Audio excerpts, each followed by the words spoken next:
আলহামদুলিল্লাহ ওয়াসসালাতু ওয়াসসালামু আলা রাসূলিল্লাহ। সম্মানিত দর্শক শ্রোতা, দেশ কিংবা প্রবাস থেকে সারা বিশ্ব থেকে বাংলা ভাষাভাষী যারা আপনাদের প্রিয় চ্যানেল নেক্সাস টেলিভিশনের পর্দায় আপনাদের প্রিয় ইসলামিক অনুষ্ঠান বেকমেন্স বিসকিস নিবেদিত ইসলামী জীবন বিধান দেখছেন, সকলকে জানাচ্ছি আন্তরিক শুভেচ্ছা, প্রীতি এবং মোবারকবাদ। তার পাশাপাশি ইসলামী সম্ভাষণ। আসসালামু আলাইকুম রহমতুল্লাহি আবরাকাতুহু। আশা করছি সকলে ভালো আছেন এবং সুস্থ আছেন। প্রিয় দর্শক, প্রতিনিয়ত আমরা এই অনুষ্ঠানে নির্ধারিত বিষয়ে কথা বলে থাকি। আজকে আমাদের বিষয় হলো পরিবেশ রক্ষায় বনায়নের গুরুত্ব। অত্যন্ত জীবন ঘনিষ্ঠ এবং বাস্তবমুখী একটি বিষয়। আর এই বিষয়ে কথা বলার জন্য এবং আপনাদের প্রশ্নের উত্তর দেওয়ার জন্য আমরা মঞ্চে আমাদের স্টুডিওতে আমন্ত্রণ জানিয়েছি বরেণ্য আলেমে দ্বীন, আপনাদের অত্যন্ত প্রিয় ব্যক্তিত্ব, বিশিষ্ট মিডিয়া ব্যক্তিত্ব শাইখ মুফতি আব্দুস সালাম, সিনিয়র মুহাদ্দিস ও মুফতি জামিয়া শারিয়া মালিবাগ, ঢাকা। আসসালামু আলাইকুম রহমতুল্লাহি ওয়া বারাকাতুহু। ওয়ালাইকুম আসসালাম ওয়া রাহমাতুল্লাহি ওয়া বারাকাতুহু। শাইখ, আপনি কেমন আছেন? আলহামদুলিল্লাহ, আপনি কেমন আছেন? আলহামদুলিল্লাহ, আল্লাহ ভালো রেখেছেন। অনেক কৃতজ্ঞতা জ্ঞাপন করছি আপনার মূল্যবান সময় থেকে নেক্সাস টিভি আমন্ত্রণে উপস্থিত হওয়ার জন্য। জাযাকুমুল্লাহ খায়রা। প্রিয় দর্শক, আপনারা যারা এই মুহূর্তে সরাসরি এই অনুষ্ঠানটি উপভোগ করছেন, আপনারা কিন্তু চাইলে সরাসরি আমাদের সাথে যুক্ত হতে পারেন। সেক্ষেত্রে স্ক্রিনে প্রদর্শিত নাম্বারে কল করে আমাদের সাথে কথা বলতে পারেন, আপনার প্রশ্নগুলো জানিয়ে রাখতে পারেন। অথবা এই মুহূর্তে যারা ফেসবুক লাইভে সরাসরিভাবে আমাদের সাথে যুক্ত হয়েছেন, আপনারাও কিন্তু চাইলে কমেন্ট বক্সে আপনার গুরুত্বপূর্ণ প্রশ্নটি জানিয়ে রাখতে পারেন, সেখান থেকে আমরা আলোচনা করব ইনশাআল্লাহ। প্রিয় দর্শক, যদি প্রশ্ন করা হয়, আপনি কি জানেন যে একটি পরিণত গাছ কতটুকু আমাদেরকে উপকার করে? একটি পরিণত গাছ সবসময় গড়ে প্রতি বছরে প্রায় 22,000 টন পরিমাণ কার্বন ডাই অক্সাইড সে গ্রহণ করে, এবং সে তার বিপরীতে কিন্তু আমাদেরকে স্বাস্থ্যকর অক্সিজেন প্রোভাইড করে থাকে। আপনি যদি খেয়াল করেন এই গাছ আমাদের কতটা উপকারী। একটা গাছ কেটে ফেলতে মাত্র কয়েক মিনিট লাগে, কিন্তু সেই গাছ প্রকৃতিতে যে অবদান রেখেছিল সেটা রিফিল করতে প্রায় কয়েক যুগ চলে যায়। আমরা আসলে এই বনাঞ্চলকে যেভাবে উজাড় করা হচ্ছে, প্রকৃতি কোথায় দাঁড়াচ্ছে? আমরা আমাদের পৃথিবীকে নিজেরাই ধ্বংস করছি। এই পৃথিবীকে আমরা নিজেদের হাতে ধ্বংস করছি। যেমনটা আল্লাহ কোরআনে বলেছেন যে মানুষের কর্মকাণ্ডের জন্য, তাদের কর্মফলের জন্য তাদের হাতের কাজই দায়ী। আপনি যদি লক্ষ্য করেন, বিশ্বব্যাপী আমরা দেখেছি এই বনাঞ্চল উজাড় শুধু বাংলাদেশের সমস্যা নয়, বরং জাতিসংঘের খাদ্য ও কৃষি সংস্থা FAO এর তথ্যমতে 1990 সালে এবং সেখানে যতটুকু বনাঞ্চল ছিল, বর্তমানে 2020 সালে সর্বশেষ পরিসংখ্যানে দেখা গিয়েছে 178 মিলিয়ন হেক্টর জমি বনাঞ্চল হারিয়েছে, যেটি লিবিয়া অথবা মঙ্গোলিয়া দেশের সমান, যা 1990 সালে ছিল, এখন এটা বিলুপ্ত হয়ে গিয়েছে। যদি বাংলাদেশের দিকে দেখেন, 1970 সালে বাংলাদেশে প্রায় 15% বনাঞ্চল ছিল, যেটা কমে প্রায় 12.1%-এ নেমে আসছে। এই যে ভয়াবহ জলবায়ুর পরিবর্তনের দিকে যাচ্ছি, প্রাকৃতিক দুর্যোগের দিকে আমরা এগিয়ে যাচ্ছি, এটা কিন্তু আমরা নিজেরাই দেই। আসলে হাদিসের পরিভাষায় বা হাদিসের প্রেক্ষিতে ইসলাম ধর্ম আমাদেরকে কী সাজেশন করছে, এটা জানতে চাই। প্রথমেই বনায়নের যে গুরুত্ব, এই ব্যাপারে ইসলাম কী বলেছে আমাদেরকে একটু জানাবেন। ধন্যবাদ আপনাকে। আসলে বড়ই চমৎকার বিষয়ের অবতারণা করেছেন। ইসলাম যেহেতু মানব দরদী ধর্ম, এজন্য আল্লাহ পাক রব্বুল আলামিন মানুষকে বসবাস করার জন্য তার প্রকৃতিতে কি কি জিনিস প্রয়োজন সেগুলো আল্লাহ তাআলা দিয়ে দিয়েছেন। তো আমরা যে পৃথিবীতে বসবাস করি, বন গাছালির সাথে আমাদের জীবনটা একেবারে ওতপ্রোত জড়িত। কারণ আমরা যে প্রতিনিয়ত যে আমাদের রুহের যেটা খোরাক, কার্বন ডাই অক্সাইড ফেলছি আর একবারে নির্মল স্বচ্ছ অক্সিজেন নিচ্ছি, এর চাইতে বড় কিছু হতে পারে না। গাছ আমাদের এই অক্সাইডগুলোকে আবার পরিশোধন করে এই অক্সিজেন আকারে আমাকে পেশ করছে। পরম বন্ধু বললেও ভুল হবে, শুধু এইটুকুন বললে যে পরম হিতাকাঙ্ক্ষী, উপকারী, হ্যাঁ, বেঁচে থাকার পুরোপুরি উপকরণ যার মাধ্যমে আমরা পেয়ে থাকি, সেই বন জঙ্গল এবং গাছগাছালি। এই জন্য রসুল আকরাম সাল্লাল্লাহু আলাইহি ওয়াসাল্লাম বড় চমৎকারভাবে এই ব্যাপারে উৎসাহিত করেছেন। হাদিসের মধ্যে, মুসলিম শরীফের হাদিসের মধ্যে ইরশাদ হয়েছে, মা মিন মুসলিমিন ইয়াগরিসু গারসান আও ইয়াজরাউ জারআন ফায়াকুলু মিনহু তায়রুন আও ইনসানুন আও বাহিমাতুন ইল্লা কানাত লাহু সাদাকা। যে কোনো মানুষ যদি কোনো ছোট্ট গাছ, চারা গাছ কিংবা বৃহৎ আকারে গাছ রোপণ করে এবং সেই গাছের ফল থেকে কোনো পশু পাখি কোনো মানুষ খেয়ে নেয়, তাহলে এটা তার জন্য সাদাকা জারিয়া তথা চলমান সাদাকা হিসাবে গণ্য হইতে থাকে। একটা গাছ আপনি যেমনটা বলছিলেন যে মুহূর্তে নিমিষেই কেটে ফেলা যায়, কিন্তু এটা বৃহৎ মহিরুহে রূপান্তরিত হতে অনেক সময় লাগে। তো অনেক সময় লাগিয়ে যখন সে তার মহিরুহে রূপান্তরিত হয় এবং ফুল ফলে সুশোভিত করে তোলে, তখন সেখানে মানুষ, আমরা গাছ থেকে ফল পাই, গাছ থেকে কাঠ জ্বালানি পাই, গাছ থেকে কার্বন ডাই অক্সাইড নিয়ে অক্সিজেন পাই। এবং এই যে বন জঙ্গলের উজাড় হওয়ার ফলে পৃথিবীব্যাপী সবচেয়ে বড়, এখন রাস্তা বের হলে বৃষ্টির মধ্যেই আপনি যে বজ্রপাত, মানুষ মারা যাচ্ছে, কিন্তু বজ্রপাতের আধিক্যের কারণও কিন্তু বন জঙ্গল উজাড় হওয়া এবং এই জলোচ্ছ্বাস, এগুলো পৃথিবীর ভারসাম্য, এই গাছগাছালি এগুলো আপনার পরিবেশের স্বাস্থ্যসম্মত, বায়ুমণ্ডলকে স্বাস্থ্যসম্মত রাখে এবং পরিশুদ্ধ করে, যে খারাপগুলোকে যখন প্রয়োজন, শীতের বেলা, শীতের সিজনে এই গাছগাছালিগুলো আমাদেরকে উষ্ণতা উপহার দিচ্ছে। আবার যখন কিনা আমাদের গরমকাল, গ্রীষ্মকাল চলছে, ওই সময় এটাই আমাদেরকে আর্দ্রতা এবং উষ্ণতার বিপরীত যেটা আমাদের দরকার, সেই বায়ুগুলো উপহার দিচ্ছে। চমৎকার কথা বলছেন। আমরা একটা প্রশ্ন নিয়ে নিচ্ছি, এরপরে আমরা আমাদের আলোচনায় ফিরছি। আসসালামু আলাইকুম রহমতুল্লাহি ওয়া বারাকাতুহু। ওয়ালাইকুম আসসালাম। জি, শুনতে পাচ্ছি, আপনার প্রশ্নটি করুন। ওয়ালাইকুম আসসালাম। আমি লালমনিরহাট থেকে বলতেছি। জি। এই যে ফরজ নামাজে ভুল হয়ে গেলে সাহসেজদা কয়টা দিতে হয়? আচ্ছা, আপনার প্রশ্ন বুঝতে পেরেছি প্রিয় বোন, আমাদের সাথেই থাকুন, ইনশাআল্লাহ উত্তরটি পেয়ে যাবেন। শেখ, আপনি বলছেন চমৎকার করে আছে আসলে গাছের উপকারিতা, যেটা যে গাছ আসলে বায়ুমণ্ডলকে ঠিক রাখে, আমাদের ভারসাম্য রক্ষা করে, যেটা আমাদের প্রয়োজন সেটা দেয়। এবং চমৎকার একটা হাদিস বলেছিলেন, যদিও এটা আমাদেরকে একটু শোনাতেন ব্যাখ্যা করে। হাদিসটা রাসূল আকরাম সাল্লাল্লাহু আলাইহি ওয়াসাল্লাম কতটা চমৎকার করে বলেছেন। মা মিন মুসলিমিন, মা মিন ইনসানিন ইয়াজরাউ জারআন আও ইয়াগরিসু গারসান ফায়াকুলু মিনহু তায়রুন আও ইনসানুন আও বাহিমাতুন ইল্লা কানাত লাহু সাদাকা।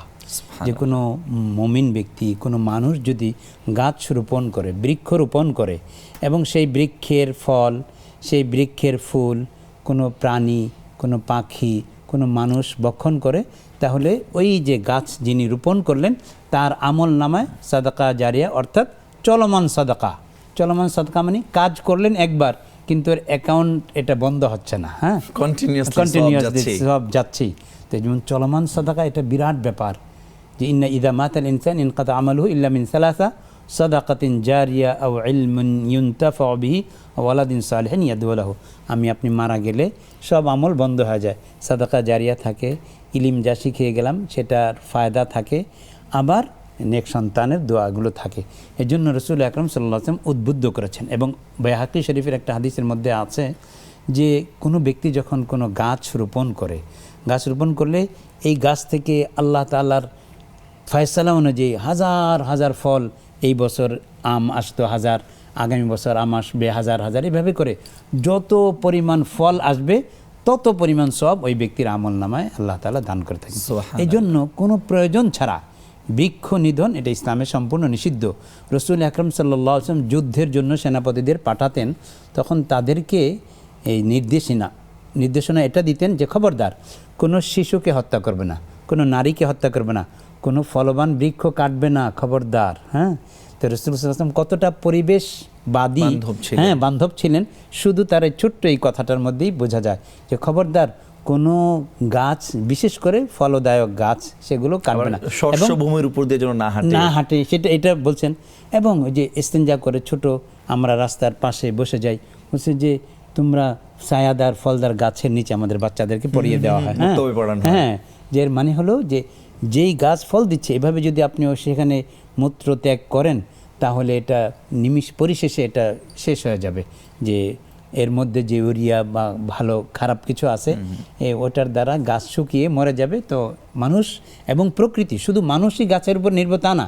দেখুন এই পৃথিবীতে জীব বৈচিত্র্যগুলো, এগুলো বেঁচে আছে কোথায়? এই গাছের শাখায়, গাছের পাতায়, বাবুই পাখিরে ডাকি বলিছে চড়াই, করে ঘরের থেকে করে শিল্পের বড়াই। চড়াই তো মানুষের ঘরে এসে কোনায় বাসা বাঁধছে, কিন্তু অন্যান্য পাখি, জীব বৈচিত্র্যগুলো এই গাছের মধ্যেই আশ্রয় নিচ্ছে, খাবার নিচ্ছে। তা আমরা যেভাবে গাছ থেকে খাবার নিচ্ছি, জীব বৈচিত্র্য সেখান থেকে খাবার নিচ্ছে। এই গাছগাছালির মানে একেবারে বিনা বিচারে নিধনের কারণে, যেমন আমরা প্রকৃতির মধ্যে ভারসাম্যতা থেকে বঞ্চিত হচ্ছি, প্রকৃতি রুদ্র হয়ে যাচ্ছে।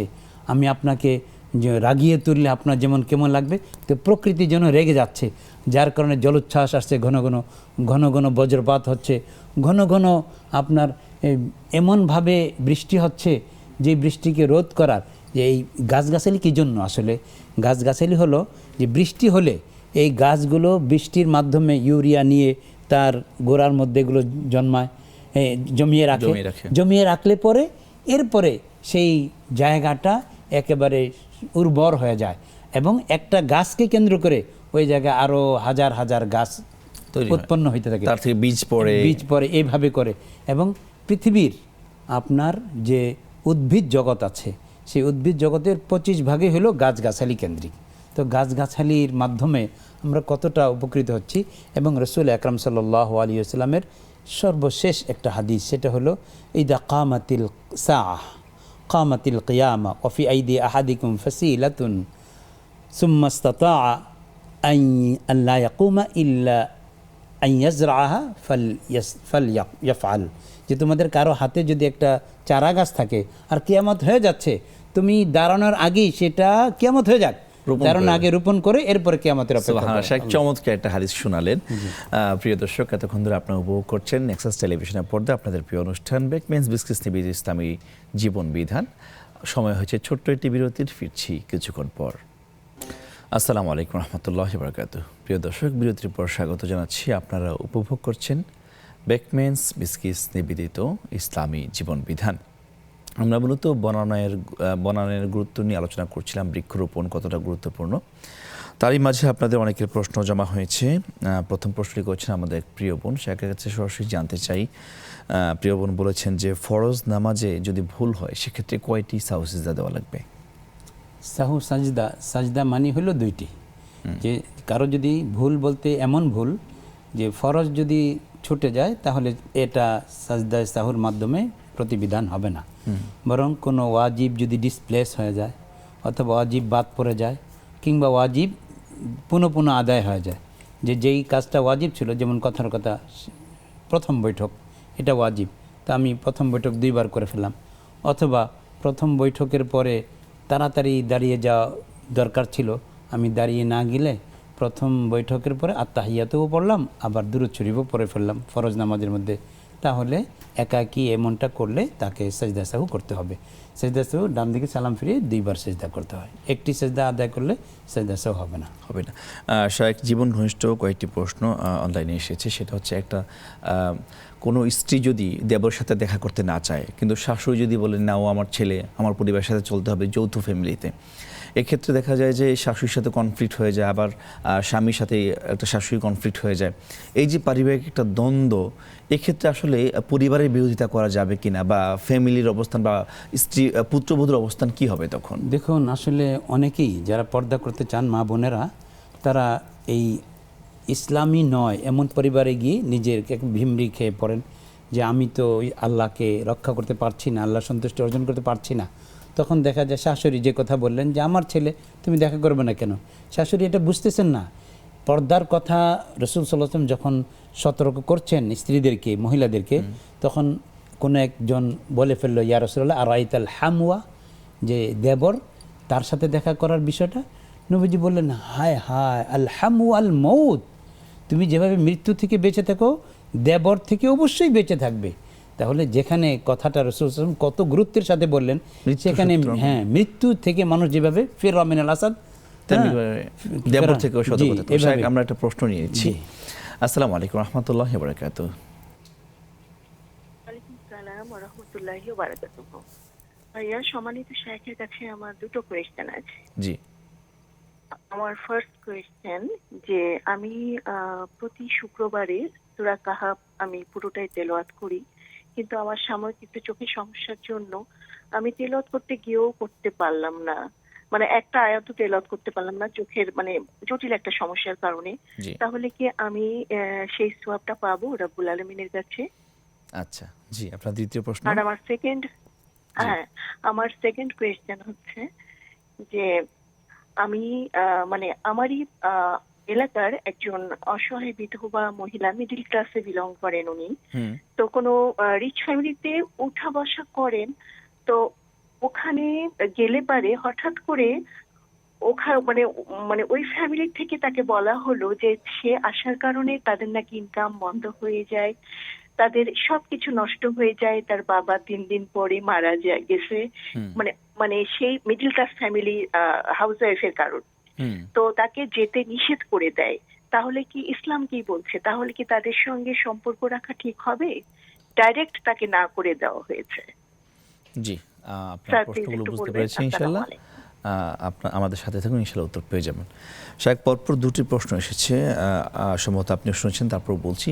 প্রিয় বোন হচ্ছে নিয়মিত সূরা কাহফের আলোচনা মানে তিলাওয়াত করে শুক্রবারে, কিন্তু ইদানিং তিনি চোখের সমস্যায় ভুগছেন, তিনি একটি আয়াত তিলাওয়াত করতে পারছেন না। এখন ওনার আফসোস হচ্ছে আমি যে পারছি না, বাট আমার মনে ইচ্ছা আছে, আল্লাহ তাআলা কি আমাকে এই পূর্ণ সওয়াবটা দিবে কিনা? দেখুন, আল্লাহ পাক রব্বুল আলামিন মানুষের মনটাই দেখেন। ইন্নাল্লাহ লা ইয়ানজুরু ইলা সুওয়ারিকুম ওয়া আমওয়ালিকুম ওয়ালাকিন ইয়ানজুরু ইলা কুলুবিকুম ওয়া আমালিকুম। আল্লাহ তাআলা তোমাদের আকৃতি এবং ধন সম্পদ দেখেন না, মনটা দেখেন এবং আমল দেখেন। তো বোন যেহেতু কোরআনে কারীম দেখে তেলাওয়াত করতেন, মানে সূরা কাহফ, এখন চোখের কারণে, অসুবিধার কারণে দেখতে পাচ্ছেন না, কিন্তু হৃদয়টা একেবারে ব্যথাতুর হয়ে আছে যে আমি চোখের ওই অসুবিধা না হলে আমি পড়তাম। আল্লাহ পাক রব্বুল আলামিন তার অন্তরের নিয়ত অনুপাত ইন্নামাল আমাল বিন্নিয়াত, সেই বিবেচনা আল্লাহ তাআলা তাকে সওয়াব দিয়ে দিবেন। আল্লাহু আকবার। নিয়াতুল মুমিন খায়রুম মিন আমালি, হাদিসের মধ্যে রাসূল সাল্লাল্লাহু আলাইহি ওয়াসাল্লাম এটা বলছেন যে কোনো মুমিন আমল করতে পারলো না কিন্তু নিয়ত করলো, তাহলে আল্লাহ পাক তার আমলের চাইতে বেশি সওয়াব তাকে দিবেন। সুবহানাল্লাহ। শেখ, আমরা আরেকটা প্রশ্ন নিয়ে নিচ্ছি। আসসালামু আলাইকুম ওয়া রাহমাতুল্লাহি ওয়া বারাকাতুহু। ওয়ালাইকুম আসসালাম রাহমাতুল্লাহি। আমার দুইটা প্রশ্ন, শুনতে পাচ্ছেন? জি প্রিয় বোন, শুনতে পাচ্ছি, প্রশ্নটি করুন। আমার দুইটা প্রশ্ন। এক নম্বর প্রশ্ন হলো, নামাজের সময় আমরা দেখা যায় জোহরের নামাজ অনেক সময় দেখা যায় দেরি হয়ে যায়, তখন ফরজটা আগে পরে কি সুন্নত 6 রাকাত পড়তে পারবো? আচ্ছা, বুঝতে পেরেছি। দুই নাম্বার প্রশ্ন হলো যে নামাজের সময় দেখা যায় অনেক লোক এসে অপেক্ষা করে, দাঁড়ায় থাকে কথা বলার জন্য কিংবা কোনো কিছু প্রয়োজনে, আমি 4 রাকাত নামাজ পড়ে সালাম পড়ে ওনার সাথে কথা বলতে পারবো? এটা কি নামাজের কোনো সমস্যা হবে? জি প্রিয় বোন, আপনার দুটি প্রশ্নই বুঝতে পেরেছি ইনশাল্লাহ, আমাদের সাথেই থাকুন। যে শেখ যেটা বললেন যে তিনি আসলে নিয়তের কারণেই সওয়াবটা পেয়ে যাবেন। তার তৃতীয় প্রশ্ন, আরেকটা প্রশ্ন ছিল তার, সেটা হচ্ছে আমি সংক্ষেপেই বলি, কোনো এক মহিলা তার ফ্যামিলিতে গিয়েছে এবং তারা মনে করছে যে তাদের ফ্যামিলিতে যাওয়ার কারণে তাদের ফ্যামিলিতে একটা খারাপ প্রভাব পড়ে। ফ্যামিলিতে যাওয়ার পরে তারা বলছে যে তুমি ফ্যামিলিতে আসলেই আমাদের ব্যবসা মন্দা যায়, এবং তিনি দেখা যায় বেড়াতে যাওয়ার কয়েকদিন পরেই তার বাবাও মারা গেল। তো সবাই মনে করছে তিনি একটা কুফা টাইপের এরকম কিছু, জন্য বলছে তুমি আর আমাদের বাসায় আসবে না। এখন এই কথা বলার পরে এখানে দুইটা প্রশ্ন দাঁড়ায়। যদিও বোন প্রশ্ন করেছেন যে তাদের সাথে সম্পর্ক রাখা যাবে কিনা ওই যাকে ভিকটিম করা হচ্ছে, আর আমার প্রশ্ন হচ্ছে যে এই কথা বলার কারণে যে কুফা মনে করা হয়, কুফার বিধানটা ইসলামে কি সেটা একটু জানাবেন এবং প্রশ্নটা আমাদের জানাবেন। আসলে দেখুন, সূরা ইয়াসিনের মধ্যে আল্লাহ রাব্বুল আলামিন যখন ঈসা আলাইহিস সালামের পক্ষ থেকে এন্টার্কটিকাবাসীকে দাওয়াত দেওয়ার জন্য উপনবী পাঠালেন 3 জনকে, ইয়াহইয়া, শামউন এবং বাউলাস, এই 3 জনকে পাঠালেন। পরে তখন বৃষ্টি বন্ধ হয়ে গেল। তখন ওই লোকেরা, এলাকার লোক যারা ছিল, তারা বলল ইন্না তাতায়্যারনা বিকুম, তোমাদেরকে আমরা কুলক্ষণে মনে করছি। তখন ওই যারা গেলেন দায়ী হিসাবে দিনের, তারা বললেন ক্বাল ইন্নামা তায়রুকুম মাআকুম, যে তোমাদের কুলক্ষণ তোমাদের আমলগুলো। আসলে আল্লাহ পাক রব্বুল আলামিন কার কি বিপদ আসবে না আসে সবগুলো ফয়সালা করে নিয়েছেন। এখন কোনো ব্যক্তি বিশেষ আসলে ও আসার পরে আমার ছেলে মারা গেল, ব্যবসায় বরকত হলো না, এইগুলোকে ব্যক্তির দিকে নিষ্পত করা এটা উচিত হবে না। কুলক্ষণ বা যেটা আপনি কুফা বললেন, এটা আসলে ইসলাম সম্মত। লা আদওয়া ওয়ালা তুয়ারা, কুলক্ষণ বলে কোনো কিছু নেই এবং সংক্রমণ বলে কিছু নেই। আল্লাহ যাকে দেন, এই যে নার্সরা একেবারে আপনার রুগীকে সেবা দিয়ে যাচ্ছে, তারা তো মানে ক্ষেত্র বিশেষ হচ্ছে কেউ অসুস্থ, কিন্তু ঢালাওভাবে হচ্ছে না। এই জন্য হাদিসের মধ্যে লা আদওয়া, সংক্রমণ বলে কিছু নেই, বরং ওয়ালা তুয়ারা এবং কুলক্ষণ বলেও কিছু নেই। আগের দিন এমন হতো যে কেউ যদি পেঁচার ডাক শুনতো তাহলে বলতো যে একেবারে কুলক্ষণ আসে, হামা, যে পেঁচার ডাক বলে কোনো কুলক্ষণ নেই, এটা নিষেধ করে দেওয়া হচ্ছে। সুতরাং আল্লাহ পাক রব্বুল আলামিন যা ফয়সালা করেছেন তা হবে, ওই ব্যক্তি আসলেও হবে, না আসলেও হবে। সুতরাং তার সাথে সম্পর্ক ছিন্ন করাটা, যদি ওই ব্যক্তির কোনো কুপ্রভাব পরিলক্ষিত না হয়, যে কুফরি কালাম টালাম এগুলো যদি করে থাকে তাহলে তো তার সাথে সম্পর্ক ছিন্ন করা যাবেই, কিন্তু না দেখা পর্যন্ত তার শুধু আগমনের কারণে তাকে কুলক্ষণ মনে করে না, এটা না, সম্পর্ক ছিন্ন করার কথা বলেছে। যে যেই মহিলা গিয়েছেন তাকে বলছে মানে তোমার কারণে আমাদের এগুলো হচ্ছে, তুমি আর আমাদের বাড়িতে আসবে না। এখন ওই মহিলা যিনি ভুক্তভোগী, যিনি যাকে বলা হচ্ছে কুলক্ষণ, উনি কি তার ওই পরিবারের সাথে সম্পর্ক রাখবেন কিনা? এটা উনি সম্পর্ক রাখবেন। এটা লা ইয়াহিল্লু লিমুসলিমিন আন ইয়াহজারা আখাহু ফাওকা সালাসিন। বৈষয়িক কারণে কোনো মুসলমান আরেকজনের সাথে 3 দিনের বেশি কথা বন্ধ করা এটা যাবে না। জি শেখ, আমাদের সাথে আরো কয়েকজন দর্শক যুক্ত হয়েছেন। আসসালামু আলাইকুম রহমতুল্লাহি ওয়া বারাকাতুহু। আসসালামু আলাইকুম। ওয়া আলাইকুম আসসালাম রহমতুল্লাহ। ইয়াসিন সূরা তো কয়েক পৃষ্ঠা জি মুখস্থ করতে হয়, কিন্তু কতটুকু পর্যন্ত মুখস্থ করলে হবে? জি, কতটুকু পর্যন্ত মুখস্থ করলে? এটাই আমার প্রশ্ন। মানে ইয়াসিন সূরা হ্যাঁ। অনেক কয়েকটা পৃষ্ঠা পড়তে হয়, তো হ্যাঁ। মুখস্থ কি পুরাটাই করতে হবে না আয়াত পর্যন্ত পড়তে হবে? জি, বুঝতে পেরেছি প্রিয় বোন। আমাদের সাথে আরেকজন দর্শক যুক্ত হয়েছেন। আসসালামু আলাইকুম রহমতুল্লাহ।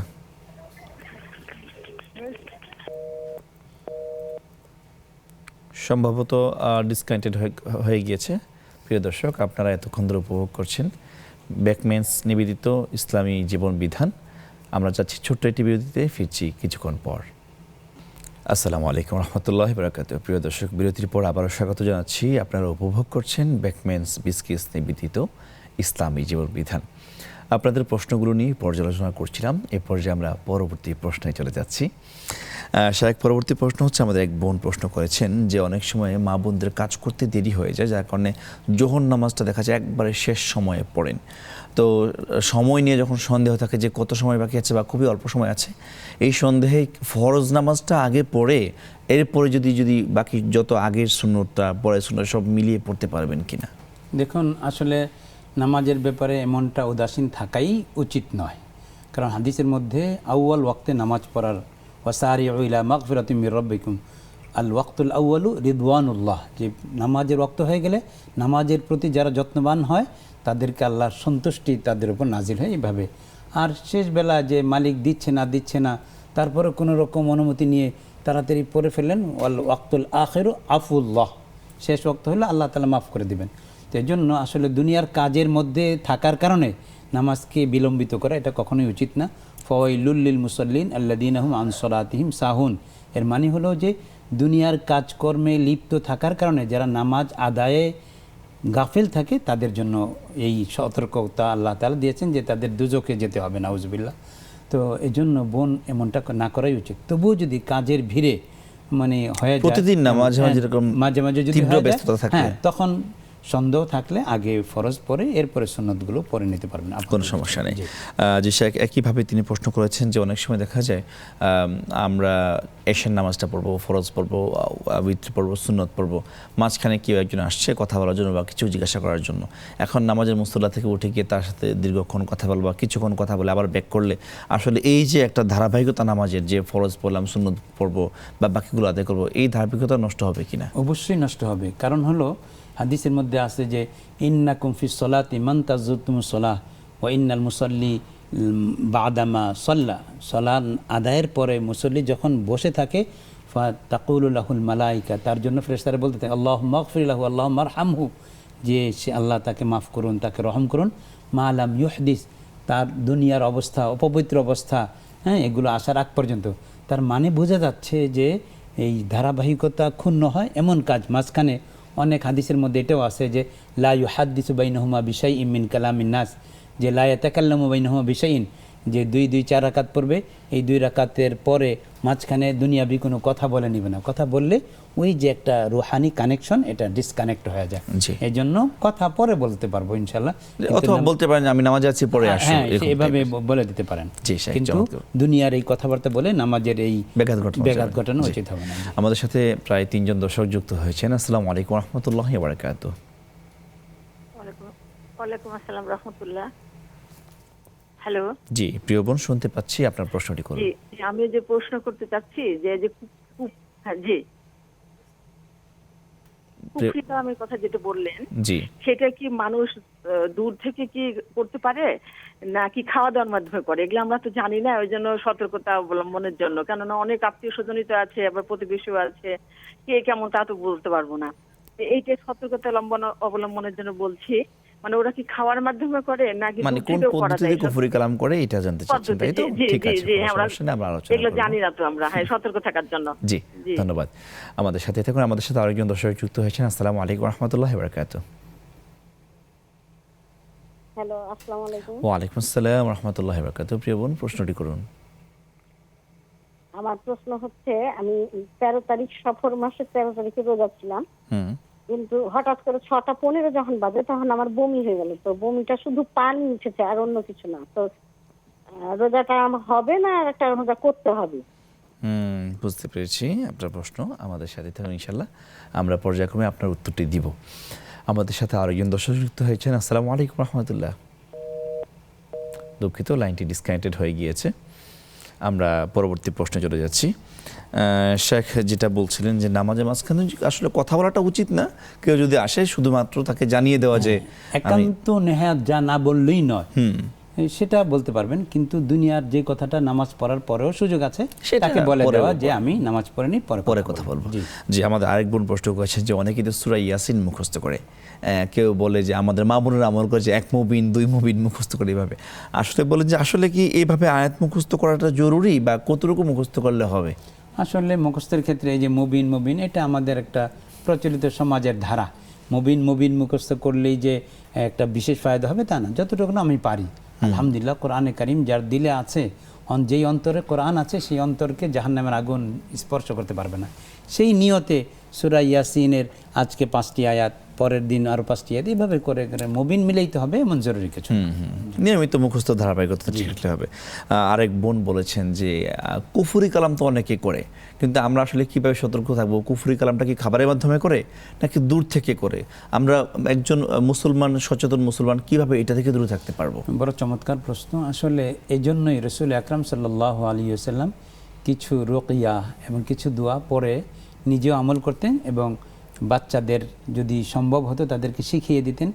যাদেরকে শেখানোর বয়স হয়নি তাদের গলায় ঝুলিয়ে দিতেন লিখে, যে আউযু বিকালিমাতিল্লাহি তাম্মা মিন গাদাবিহি ওয়া ইকাবিহি ওয়া মিন শাররি ইবাদিহি ওয়া মিন হামাযাতি শায়াতিন ওয়া ইয়াহদুরুন, যে আল্লাহর পবিত্র কালামের মাধ্যমে আল্লাহ তাআলার অনিষ্টকারী বান্দাদের অনিষ্টতা থেকে এবং শয়তানের অনিষ্টতা থেকে, তার ওয়াসওয়াসা থেকে, তার ফু দিয়ে কুফরি কালাম করা থেকে, দুষ্ট ক্রিয়া করা থেকে, এবং শয়তান আমার এই জায়গায় উপস্থিত হয়ে আমাকে বিভ্রান্ত করা থেকে আল্লাহর কাছে পানা চাই।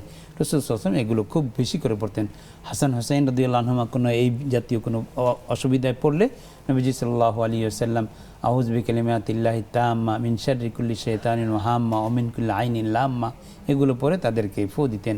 যে অনিষ্টকারী দৃষ্টিশক্তি, যার মাধ্যমে, দৃষ্টির মাধ্যমেও জাদু হয়, এজন্য নজর লাগা যে আল আইনু হাক্কুন হাদিসের মধ্যে আছে যে চোখের কুদৃষ্টি এটা সত্যিকারভাবেই এটা প্রয়োগ হয়ে থাকে। একজনের গাছে সুন্দর কদু লাউ ঝুলে আছে, এত চমৎকার, আস্তে পড়ে গেল, তো এটা বিষক্রিয়ার প্রভাব। তো এই জন্য এই চোখের কোনো অসুবিধা যেন এখানে ক্রিয়াশীল না হয়, এই জন্য নিয়মিত আমল করা, আমলের মাধ্যমে থাকা, বিশেষ করে হিসনুল মুসলিম নামে যে আজকারগুলো আছে ওগুলো পাঠ করা এবং 4 কুল আয়াতুল কুরসি পরে নবী নামাজ পড়ে নিয়মিত এই আমলগুলো বাস্তবায়ন করলে আসলে কুফরি কালাম থেকে শরীরকে ফু দিয়ে যত দূর হাত যায় প্রোটেক্ট রাখা। হ্যাঁ, জি জি, চমৎকার বলছিলেন। আমাদের আরেক বোন প্রশ্ন করেছেন যে তিনি কয়েকদিন আগে রোজা রেখেছিলেন, তো বিকালের দিকে হঠাৎ করে একটু বমি হয়েছে, অনেকগুলো পানি বের হয়েছে বমির মাধ্যমে, এক্ষেত্রে রোজার কোনো ক্ষতি হবে কিনা?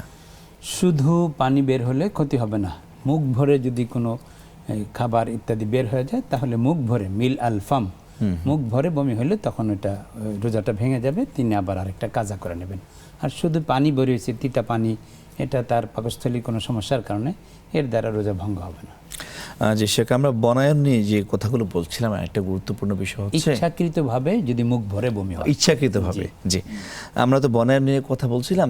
অনেক ক্ষেত্রে দেখা যায় যে বড় বড় ইন্ডাস্ট্রি করার লক্ষ্যে বা বিভিন্ন মানে ব্যবসায়িক কাজের জন্য বিশাল বন বা বিশাল ক্ষেতকে উজাড় করে সেখানে ইন্ডাস্ট্রি করছে। আসলে এই কাজটা কি আসলে বৈধ হচ্ছে কিনা? দেখুন, আসলে পরিবেশের ভারসাম্যতা নষ্ট হয়, বিনষ্ট হয় বন উজাড় করার কারণে। এখন যদি একান্তই এমন একটা ইন্ডাস্ট্রি যেটা না হলেই হচ্ছে না, পানির শোধনাগার বা এমন একটা প্রোডাক্ট যেটা মানুষ খুব বেশি প্রয়োজন, তাহলে পরিবেশের সাথে কিছুটা বৈরিতা হলেও সেটা করার প্রয়োজনীয়তা দেখা দিতে পারে। কিন্তু শুধু ব্যবসায়িক স্বার্থে যে আমার টাকা হয়েছে যে আমি একটা ইন্ডাস্ট্রি করলাম, সুতরাং এই হাজার বর্গ মাইল এলাকা আমি ব্যারিকেড দিয়ে গাছ কেটে ফেললাম, এটা তো কোনো মতেই ইসলাম সমর্থন করে না। এক ব্যক্তি শুধু অকারণে গাছ কেটেছিল, রসুল আকরাম সাল্লাল্লাহু আলাইহি ওয়াসাল্লাম তাকে বলেছেন যে তোমার শরীরের মধ্যে আগুনের ফুসকা আল্লাহ তাআলা দিয়ে দিবেন, এই শাস্তি দিবেন, তোমাকে আগুনের শাস্তি দিবেন। তাহলে যারা মানে মানুষের কল্যাণের জন্য না, শুধু ব্যবসায়িক স্বার্থে বন উজাড় করে ইন্ডাস্ট্রি করে, এটা শরীয়ত অনুমোদন করে না, ইসলাম অনুমোদন করে না। জি শেখ, আমাদের সাথে আরও দুইজন দর্শক যুক্ত হয়েছেন। আসসালামু আলাইকুম রহমতুল্লাহি ওয়া বারাকাতুহু। প্রিয় দর্শক শুনতে পাচ্ছেন? আসসালামু আলাইকুম। ওয়ালাইকুম আসসালাম রহমতুল্লাহি ওয়া বারাকাতুহু। প্রিয় দর্শক, আমি আমার স্বামী অনেক, জি বলুন, আপনার কথাগুলো একটু ভেঙে ভেঙে আসছে আর কি, ক্লিয়ার আসছে না। আমার স্বামী অনেক দূরে থাকে। হুম। আমার স্বামী মনে করেন হিম দিলে কথা বলতে চাইলে মোবাইল বন্ধ করে রাখে, হুম বলে আসবে না, অনেক গালিগালাজ করে। হুম কিন্তু আমি এতটা আঘাত পাই না আসলে, আর গালিগালাজ করলে অসুস্থ হয়ে পড়ি, হুম সংসারে কাজকর্ম করতে পারি না, নামাজ পর্যন্ত করতে পারি না। সেক্ষেত্রে আমি কি করবো বুঝবো, আমল করবো যাতে আমার স্বামী ভালো হয়ে যায়, কথা শুনে বাড়িতে আসে। বুঝতে পেরেছি প্রিয় বোন, আপনার দুঃখ আল্লাহ তাআলা দূর করুন। ইনশাআল্লাহ এই বিষয়ে আমরা আলোচনা করব, আমাদের সাথে থাকুন। আমাদের সাথে আরো একজন দর্শক যুক্ত হয়েছেন। আসসালামু আলাইকুম রহমতুল্লাহি ওয়া বারাকাতুহু। আসসালামু আলাইকুম। ওয়ালাইকুম আসসালাম ওয়া রাহমাতুল্লাহি ওয়া বারাকাতুহু। আমার একটি প্রশ্ন। প্রিয় দর্শক, আপনার কথা শুনতে পাচ্ছি না, আপনি কি শুনতে পাচ্ছেন? হ্যাঁ, জি, প্রশ্নটি করুন। আমার এক প্রশ্ন হলো, বুখারী শরীফের 2437 নম্বর হাদিসে হযরত আবু হুরায়রা রাদিয়াল্লাহু থেকে বর্ণিত, নবী করিম সাল্লাল্লাহু আলাইহি ওয়াসাল্লাম বলেছেন, উমরা জীবন সত্য বন্দোবস্ত বৈধ। এই বর্ণনার অর্থটা আমি ভালো বুঝলাম না, একটু বুঝাইয়া বলবেন। আসলে পুরো হাদিসটা না শুনে বা ব্যাখ্যাটা না পড়ে একটু টাফ হয়ে যায়, যেহেতু নাম্বারটা বলেছে। আমরা দেখি ইনশাআল্লাহ এই বিষয়ে আলোচনা করার চেষ্টা করব, আমাদের সাথেই থাকুন। প্রিয় দর্শক, আপনারা এতক্ষণ ধরে উপভোগ করছেন ব্যাকমেন্স বিসকিস নিবেদিত ইসলামী জীবন বিধান। সময় হয়েছে ছোট্ট একটি বিরতি, ফিরছি কিছুক্ষণ পর। আসসালামু আলাইকুম রহমতুল্লাহি ওয়া বারাকাতুহু। প্রিয় দর্শক, আপনারা উপভোগ করছেন ব্যাকমেন্স বিসকিস নিবেদিত ইসলামী জীবন বিধান। বিরতির পর আবারও আপনাদেরকে স্বাগত জানাচ্ছি। আমরা আপনাদের প্রশ্নগুলো নিয়ে আলোচনা করছিলাম, এই পর্যায়ে পরবর্তী প্রশ্নে চলে যাচ্ছি। শেখ, আমাদের এক বোন প্রশ্ন করেছেন, তার স্বামী অনেক দূরে থাকে। তিনি যখন স্বামীকে কল দেন, স্বামী খুবই দুর্ব্যবহার করে। যখন বলে আপনি বাড়ি আসবেন কবে, সে বলে আসবে না। তো এইভাবে এই স্বামীর এই আচরণে প্রিয় বোন খুবই কষ্ট পান, মর্মাহত হন। তিনি বলেন যে আমার কোনো কিছু ভালো লাগে না, নামাজে বসলে নামাজেও মন বসাতে পারি না। তো স্বামী এই দুর্ব্যবহার প্রতিরোধ করতে বা আমি কি আমল করতে পারি বা কি করলে আমার স্বামী ভালো হয়ে যাবে? প্রথমত আল্লাহ রাব্বুল আলামিনের কাছে দোয়া করবেন, আল্লাহ তাআলা যেন তাদের দাম্পত্য জীবনকে আরও মধুময়, শান্তিময়, সুখীময় করে দেন। এবং রাসূলুল্লাহ সাল্লাল্লাহু আলাইহি ওয়াসাল্লাম যে ফর্মুলা স্বামীকে বশ করার জন্য আম্মাজান আয়েশা রাদিয়াল্লাহু তাআলা আনহা যে প্রক্রিয়াগুলো নবীজি অ্যাপ্রোচ করতেন, এবং রাসূলুল্লাহ সাল্লাল্লাহু আলাইহি ওয়াসাল্লাম যেভাবে আয়েশা রাদিয়াল্লাহু তাআলা আনহাকে আপন করে নিতেন, এই বিষয়গুলো শেয়ার করার মাধ্যমে তাদের ঘনিষ্ঠতা আরও বাড়তে পারে। এবং মাঝে মাঝে তাকে প্রেরণাদায়ক কিছু, যে দূরে বলতে বিদেশে কিনা মানে দেশেই দূরে, সেটা যাই হোক, মানে কাছে থাকেন না, তো তাকে প্রেরণাদায়ক যেমন কিছু খাবার কিছু রান্না করে পাঠানো, একটা সুন্দর মেসেজ করা এবং ভালো কিছু সুসংবাদ দেওয়া। তার যদি স্বামী খারাপ আচরণ করেই যান, তিনিও এটাকে আবার প্রতি উত্তর খারাপই করেন, তাহলে তো তিক্ততা বাড়বে। এই জন্য প্রথমত আল্লাহর কাছে দোয়া করতে থাকবেন, আল্লাহ তুমি স্বামীর মনটাকে, যেহেতু সব মানুষের মন তোমার কুদরতি হাতে, তুমি ফিরিয়ে দাও আমার দিকে। আর রব্বুল আলামিনের কাছে তাদের দাম্পত্য জীবন সুখীময় হওয়ার জন্য কিছু দান সাদাকা করবেন এবং আল্লাহর কাছে নফল সালাত বেশি বেশি আদায় করবেন, রোজাও রাখবেন, যেন আল্লাহ তাআলা তার মনোবাসনা পূরণ করেন এবং স্বামীর ত্রিক্ষে মেজাজকে পরিবর্তন করে দেন। জি শেখ, মোটামুটি যে প্রশ্নগুলো আমাদের এসেছিল সবগুলো আলোচনা করেছি। এই পর্যায়ে আরেকটা বিষয় জানতে চাই, যে আমরা ছোটোবেলায় একটা গল্প পড়েছি যে নবী করিম সাল্লাল্লাহু আলাইহি ওয়াসাল্লাম এক সাহাবাকে বললেন যে তুমি গাছের পাতা ছিঁড়লে কেন, আমি যদি তোমার চুল ছিঁড়ে দিই তাহলে তোমার কেমন লাগবে। এটি তো মোটামুটি গাছের সাথে একটা বন্ধুত্ব, একটা রিলেটেড বিষয় বোঝায়।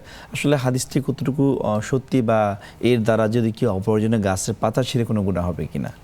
আসলে সহি সনদে ওইভাবে হাদিসটি নেই, তবে যেই ভাষ্যটা এখানে বলা আছে এটা হাদিসের অন্যান্য ভাষ্য থেকে প্রতীয়মান হয় যে হ্যাঁ, রাসূল সাল্লাল্লাহু আলাইহি ওয়াসাল্লাম এই গাছ, বন, জঙ্গল, এই গাছগাছালি, উদ্ভিদ, লতাপাতা এগুলোকে উজাড় করতে নিষেধ করেছেন।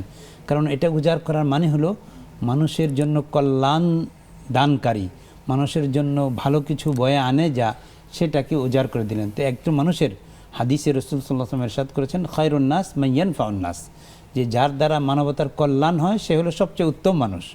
সুতরাং আমি এমন কাজ কেন করছি অহেতুক, যেহেতু রাসূল সাল্লাল্লাহু আলাইহি ওয়াসাল্লাম অহেতুক গাছ করতে নিষেধ করেছেন এবং যুদ্ধের ময়দান যেখানে শত্রুকে বশে আনতে হয়, এমনকি গাছ কেটে হইলেও তাদের বাগান সাবার করে দিলে তারা আরও বেশি বশ্যতা স্বীকার করবে, তখনও নবীজি সাল্লাল্লাহু আলাইহি ওয়াসাল্লাম এই নিষেধ করে দিয়েছেন। শুধুমাত্র বনু কুরাইজার একটা যুদ্ধ হয়েছে ইহুদিদের সাথে, সেই যুদ্ধে তাদেরকে কোনো মতেই পর্যদস্ত করা যাচ্ছিল না। তখন রাসূলুল্লাহ সাল্লাল্লাহু আলাইহি ওয়াসাল্লাম তাদের মনে ভীতির সঞ্চারের জন্য বুয়াইরা নামক যে খেজুরের বাগান ছিল সেটাকে আগুন দিতে বলেছিলেন।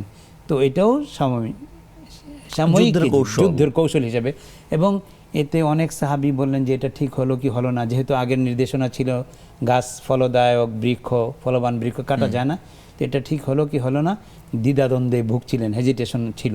তখন আল্লাহ পাক রব্বুল আলামিন অনুমতি দিয়ে দিলেন যে মা কাতাতুম মিন লিনাতিন আও তারাকতুমুহা কাইমাতান আলা উসুলিহা ফাবিইজনিল্লাহ, যেটা কেটেছো বা যেটা কাটনি উভয়টাই আল্লাহর অনুমতি আছে। যেহেতু এই কাটা ছাড়া মানে কর্তন ব্যতীত, খেজুর গাছে আগুন দেওয়া ব্যতীত তাদেরকে বশে আনার আর কোনো পন্থাই, ঘেরাও দিয়ে রাখছেন কিন্তু তারাও খুব শক্তিশালী ছিল, এখন কোনো মতেই বশে আনা যাচ্ছিল না, এই জন্য এটা কেটে দিয়ে তাদেরকে বশে আনার জন্য সাময়িক একটা কৌশল অবলম্বন করেছিলেন রাসূল সাল্লাল্লাহু আলাইহি ওয়াসাল্লাম। এর বাইরে কোথাও দেখা যায় না যে নবীজি সাল্লাল্লাহু আলাইহি ওয়াসাল্লাম গাছ কেটে কাউকে বশে এনেছেন বা পরাজিত করেছেন। এটা একটা ইহুদিদেরকে, যেহেতু তারা সদা সর্বদা মুসলমানদের অনিষ্টতার মধ্যে নিয়োজিত থাকতো এবং মদিনা সনদের চুক্তি করার পরও তারা ভেতরে ভেতরে সেই কুরাইশদের সাথে মিলে খন্দকের যুদ্ধ করলো, আহজাবের যুদ্ধ হইল। এই যুদ্ধে কথা ছিল যে তারা মদিনা যারা থাকে, চাই অমুসলিম হোক, মদিনা রক্ষা করবে, অথচ মদিনাকে ধ্বংস করার জন্য এই মক্কার মুশরিকদের সাথে তারা হাত মেলালো। এই জন্য রাসূল সাল্লাল্লাহু আলাইহি ওয়াসাল্লাম এই কৌশলটা অবলম্বন করেছিলেন। কিন্তু এছাড়া, এই একটা এক্সেপশন ছাড়া আর কোথাও বন জঙ্গল কেটে উজাড় করে মানবতার ক্ষতির সাধন করা, এটা রাসূল সাল্লাল্লাহু আলাইহি ওয়াসাল্লাম অনুমোদন দেন নাই। জি শেখ, বর্তমানে আমরা দেখছি যে ইউরোপ আমেরিকাতে ওখানে প্রচণ্ড আকারে দাবানল হচ্ছে, আর দেখা যায় যে বনাঞ্চল একদম পুড়ে ছারখার হয়ে যাচ্ছে। এই যে প্রাকৃতিক ডিজাস্টার, একটা বিপর্যয়, আসলে এটা তো আসলে অনেক বনভূমি নিঃশেষ হয়ে যাচ্ছে। এই দাবানলের আসলে কি কারণ, এটা কি আল্লাহর গজব কিনা একটু যদি বলেন। দেখুন, আসলে কোরআনে কারিমে আল্লাহ রাব্বুল আলামিন ইরশাদ করেছেন মিম্মা খাতিয়াতিহিম উগরিকু ফাউদখিলু নারা, যে ফেরাউনের দলবলকে ধ্বংস করা হলো কেন? তাদের পাপাচারিতার কারণে, অবাধ্যতার কারণে। উগরিকু, তাদেরকে সলিল সমাধি করা হয়েছে, নীল নদে তাদেরকে ডুবিয়ে মারা হয়েছে। এরপরে উদখিলু নারা, এবং এই পানির মধ্যেই তাদেরকে আগুনের শাস্তি দেওয়া হয়েছে। ওয়াইদাল বিহারু সুজ্জিরাত, কোরআনে কারিমের মধ্যে আছে যে সমুদ্র একেবারে আগ্নেয়গিরির উদ্গীরণ, লাভা এগুলো ছেড়ে দিবে। অনেক সময় ফেসবুক বা ওই মোবাইলের মধ্যে দেখাও যায় যে আশ্চর্য পানি, অথচ এর থেকে আগুনের লাভা বের হচ্ছে। তো আল্লাহ পাক রব্বুল আলামিন আসলে আমাদের যে জহর আল ফাসাদ ফিলবার অলবাহ বিমা কাসাবাত আইদিন নাস, মানুষ তার কৃতকর্মের কারণে, যে জলস্থলে বিপর্যয়টা কৃতকর্মের কারণে, ইউরোপে যেই পরিমাণ আপনার আল্লাহর নাফরমানি হয়, এই নাফরমানি সত্ত্বেও আল্লাহ যে আমাদেরকে বাঁচিয়ে রেখেছেন, এটাই সবচেয়ে বড় কথা। এবং বিভিন্নভাবে সেখানেও বন জঙ্গল উজাড় করা হচ্ছে, আর তাদের পাপাচারিতার কারণে এবং মানে জলবায়ুর যে যেইভাবে স্থিতিশীল থাকলে জলবায়ু থাকার কথা ছিল, সেই উপাদানগুলি তারা নষ্ট করছে। এই জন্য একে তো তাদের কৃতকর্মের গুনাহ, লিভিং টুগেদার ইত্যাদি এই সমস্ত বিষয়গুলো ইসলাম যেগুলোকে অনুমোদন করে না, শরীয়ত বহির্ভূত মানে বসবাস, এবং আরও নানা রকমের বিভিন্ন রকমের এই যে এলজিবিটি, কেউ পুরুষ থেকে মহিলা হয়ে যাচ্ছে, কেউ মহিলা থেকে পুরুষ হচ্ছে, মানে বিশেষ করে পুরুষ থেকে মহিলা হওয়ার প্রবণতাটা খুব বেশি আসছে। তো এই জাতীয়, যেটাকে আল্লাহ পাক রব্বুল আলামিন খালাকাকুম মিন যাকারিন ওয়া উনসা ইয়া আইয়ুহান নাস ইন্না খালাকনাকুম মিন যাকারিন ওয়া উনসা, কে স্ত্রীলিঙ্গ হবে, কে পুল্লিঙ্গ হবে, কে পুরুষ হবে, কে নারী হবে, এটা তো আল্লাহর নির্ধারিত। সুতরাং এই সমস্ত কিছু কুদরতের লীলা খেলার মধ্যে যখন আমি আপনি হাত লাগাতে যাচ্ছি, তখন পরিবেশ রুদ্র হয়ে যাচ্ছে, তখন আগুন আকারে আসলে গজবগুলো ধেয়ে আসছে। জি, এছাড়া আর কোনো কারণ দেখছি না আমরা, যার কারণে পৃথিবীর সবচেয়ে বড় বন জঙ্গল যেটা আমাজন বন, সেটাও ধ্বংস হয়ে যাচ্ছে। এটা একে তো মানুষের এই অনৈতিকতার কারণে, আরেকটা হলো যে মানুষ নিজেও বিভিন্ন প্রয়োজনীয় অপ্রয়োজনীয় এই বন জঙ্গল কাটার কারণে। তো ইত্যাকার সব কিছু মিলিয়ে যে আমাদের বিপর্যয়গুলোর মূল কারণ কিন্তু আমরাই আমাদের ক্ষতির কারণ, নিজেদের হাতে নিজেরা ক্ষতি করছি। আল্লাহ তো বলেছেন যে পৃথিবীতে যত ডিজাস্টার হয়, যত ধ্বংস হয়, সব হচ্ছে আমাদের আমলের কারণে। এই জন্য আল্লাহ বলছেন ওয়ালা তুলকু বিআইদিকুম ইলা তাহলুকা, নিজেদের কারণে তোমরা নিজেদেরকে ধ্বংসের মধ্যে নিয়ে যাও না। তা আমরা নিজেদের কারণে নিজেদেরকে ধ্বংসের মধ্যে নিয়ে যাচ্ছি। এই সব কিছু আসছে আমাদের কৃতকর্মের কারণে, কোনোটা জ্ঞাতসারে, কোনোটা অজ্ঞাতসারে, আল্লাহর নাফরমানির আকারে, কিংবা অনৈতিক কাজ করার কারণে, কিংবা কারো উপর জুলুম করার কারণে, এগুলো সব কিছু মিলে আল্লাহ তাআলা আমাদেরকে এই বিপর্যয়গুলো আসলে দিচ্ছেন। জি শেখ, আমরা পুরোপুরি ক্লিয়ার আলোচনা আপনার থেকে শুনলাম যে সবগুলো আল্লাহর পক্ষ থেকে গজব। আপনাকে অনেক অনেক ধন্যবাদ আপনার মূল্যবান সময় থেকে নেক্সাস টেলিভিশনে আমন্ত্রণে উপস্থিত হওয়ার জন্য। ধন্যবাদ আপনাকেও। প্রিয় দর্শক, দীর্ঘক্ষণ ধরে আলোচনা শুনছিলাম যে পরিবেশ রক্ষায় বনায়নের গুরুত্ব কেমন। আমরা যেটুকু জানতে পারলাম যে নবী করিম সাল্লাল্লাহু আলাইহি ওয়াসাল্লাম কিন্তু আমাদেরকে সেই শিক্ষা দিয়েছেন যেন আমরা বৃক্ষকে রোপণ করি, পরিবেশকে আমরা সুন্দর রাখি, পরিবেশ যেন ক্ষতিগ্রস্ত না হয়।